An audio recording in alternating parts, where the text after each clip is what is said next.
Hello, greetings and salutations. Welcome back to the BFC. I hope you guys are having a great day. Well, before we get into all the drama on Twitter and all the drama, all the messages I've been receiving, in the DMs, I have to laugh. And, those that have watched this show and have, been with me on this journey for a long time know that, I do use a little bit of humor to get through the red market. You know what? You have to be able to look in the mirror and laugh at yourself and laugh in general. Laughter is nature's best medicine. That's the truth. But before we get into all that, this is just a reminder. On Wednesdays Live, tomorrow, 8 p.m., I'm going to have Vice President of 3DX Industries, Nicholas Coriano, on at 8 p.m., and I'm also going to have Harold Blackwell, who is also working for 3DX Industries. He is in charge of acquisitions. He's going to be joining me on his maiden voyage on the BFC. So I look forward to having those two gentlemen on, and it's going to be a nice, chill conversation. If you are interested in investing in Triple DX, you guys got to show up to the show tomorrow because the live chat will be on, and I look forward to having a nice, constructive conversation with these guys because I plan on making an entry in this company into the stock this week or next week, sometime soon. I've been talking about this one for a while. You guys know I'm very patient with my entries. It's something that I've learned to do, but, I do take my investments very seriously. But you know what? Hey, when the investments are red, like I said, you have to have the ability to laugh. So, that being said, there's a lot of things on Twitter, like, I think people are finding me a little insensitive to the fact that, and because I'm here talking about CYBL. So, I'm not laughing at anybody that's in the red or has, had any significant loss in the market. And I have to, you guys got to understand, I am not representing CyberLux. This is an open platform that I will welcome any CEO on to talk about the company, to talk about the stock, to talk to shareholders, and have shareholders directly interact with CEOs or managing directors or people in charge of acquisitions. So, that's the nice thing about this channel. I will always keep an open platform. So, there is no way, shape, or form am I making fun of or making light of a situation of anybody losing money. That being said, when people when people reach out to me and be like, you got to be more sensitive. Listen, I'm allowed to crack a joke on CYBL. I'm allowed to make fun and light of the situation. One, I'm not happy about the situation. Nobody is. That's just the fact. But I am an investor. I am a shareholder. And you know what? Like many of you, I'm down 82.9%. You don't think that I want this to be all cleared up and we can move on to better days ahead because we know the real substantial value of the company and what they're doing? It's really remarkable. And this has been a game of extreme patience. So you guys really got to just chill out. It's all going to work out, I hope. I can't predict anything. I'm rooting for all of us. I hope that nobody ends up bag holding this one because, especially with what they have lined up with the DOD, and I think they have a lot more lined up, especially with the lobbying firms that are working in Washington now. A lot has come to fruition for CYBL, and I think that we are nearing the end of this caveat emptor nightmare. So that's my thoughts on that. Don't think that I am, when I see somebody post something and sort of attack me as being a pumper for the stock.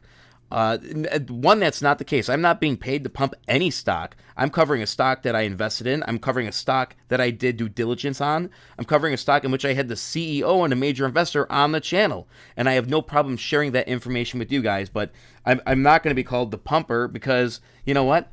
I'm enjoying the coverage of the stock itself. And I am significantly down on the CYBL investment. So I hope that everybody that is down, I hope for a big turnaround, and just wait until, if we get pink current, there's going to be a lot of movement, and up and to the right, as Mark said. So, that's my little rambling there. I have a it's a very open door policy here at the BFC. I welcome anybody that wants to have a constructive conversation.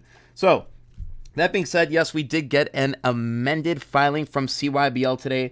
Whether or not that suffices for Mr. Sam Akers, yes, I know some people just don't like him these days. He finds those little things in the filings that, sort of make you cringe sometimes. But you know what? And by the way, about Sam Akers, you know what?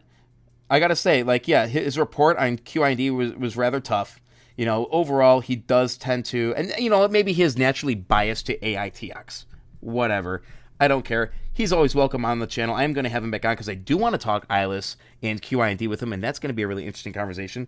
But he is always welcome on the channel. I'm never going to shut anybody out because somebody disagrees with their bias. I mean, and I think it's naturally occurring. So, if you get a chance, look at that report and just tell me what you think about it. And, some of you have, so whatever, that is what it is. You guys are all allowed to have your own opinions. That's, sorry.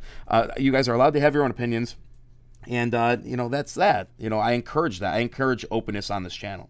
All right. Let's get into this whole, this new amended filing. I'm not going to break the whole thing down, but one Twitter follower did post something that was interesting. So let's take a look at that. So they did notice that there was more detail with the Series B right down here. Richard P. Brown, former executive who returned Series B shares in 2011, but certification were lost at transfer agent. I don't know how this is going to fare. I really don't. For all of our sake, and I'm being 100% genuine right here, I really hope this nightmare is over so that way we could buy the stock, so the stock price could increase.